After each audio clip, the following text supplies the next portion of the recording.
The American Embassy in Jerusalem just issued a new security alert today, saying the State Department is making contingency plans to get U.S. citizens out of Israel. A government plane yesterday evacuated diplomats and their family members who had asked to leave. Around 3,000 American Jews who had traveled to Israel as part of a birthright trip cut their visit short as well. They fled to Cyprus before then taking a plane back to the U.S. And then there's this group. Thank you, Greybel! Thank you, Greybel! Thank you, Greybel. Thank you, Greybel! Thank you, Greybel. These are some of the 300 people who've been evacuated from Israel thanks to the Greybel Rescue Foundation. The private nonprofit out of Tampa, Florida, says it's ready to move even more people to safety as part of its Operation Olive Shield. The group is comprised mostly of veterans who have made it their mission to rescue people from dangerous places around the world. It's helmed by CEO Bryan Stern, himself a multiple-tour combat veteran of the U.S. Army and Navy. He joins us now. Great to see you again. We had you on a couple of nights ago on Tuesday to talk about the rescue missions. How have they been going since then? You know, in the rescue game, every day is an adventure. I'll say that much. No, we have a lot going on. Most of us haven't slept in 3-4 days, including myself, so we're pretty busy working. The State Department announced this morning that it's working on getting Americans out on charter flights and cruise ships.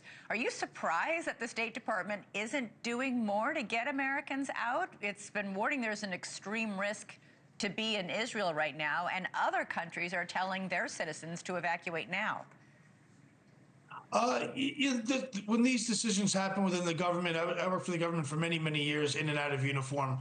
When these decisions happen and trying to, when these decisions are made and people are trying to figure out what to do and what the right answer is and messaging and optics and all those things, there's a lot that goes into it. So I'm never surprised one way or the other about what decisions the government makes. And but I do agree with the State Department. It's time for everyone to go. I think that the situation's going to get worse, not better. The risk is certainly increasing, not decreasing. The volatility part of this is increasing, not decreasing. And I would say, I join with the State Department saying, time for everyone to go, get out of the way. Let's see what this will be, and you can always come back. But the airspace above Israel is still closed to civilian traffic. So the only way out for most folks is either boat or to drive to the border.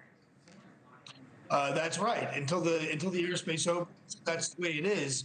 And in the surrounding countries, airspace is opening and closing because Iran isn't immediately next door. So when they launch rockets and missiles and drones and all that stuff, it has to fly through other countries' airspace, and that really is the biggest problem. At the same time, it would not surprise me in the least if Israel opens up the airspace a little bit and does let limited flights come in, which we're going to take advantage of that if and when that happens. But the Iranians need to be extremely careful. If they accidentally shoot down a plane, Boeing 777, a 300-seat aircraft with, let's say, 300 American citizens on it, I'm pretty sure that Trump is going to blow a gasket, and that will force an action that I don't think Iran really wants. So care must be taken by them to not make that mistake. How desperate are the people who are reaching out to you for help getting out? Pretty desperate. We're just around 5,000 people right now that have asked for help. 5,000. Yeah, we're conducting operation. We're conducting a lot of. We're busy here. Maritime operations are hard, and I'm not really a fan of them, to be frank. Land operations. Just bad things happen on the water. Engines break, people get sick, people drown. I mean, the maritime environment is the most dangerous environment outside of outer space from an operational perspective, from an operational military perspective. The land and the air are far safer and far safer and more forgiving. Yeah. So we do both. We do maritime operations, we do land operations, and we do air operations, because the name of the game is get our people out as Americans. Well, you can't do air operations till the skies open back up. But I know, Bryan, you and your organization are doing everything humanly possible to help folks out in their time of need. They can get in touch with you, Greybel Rescue, if they need help getting out of Israel. Bryan Stern, great to see you again. Thank you. GreybelRescue.org is our website. Thank you for watching. Subscribe below and download our NewsNation app right now on your phone, and you will get fact-based, unbiased news for all Americans.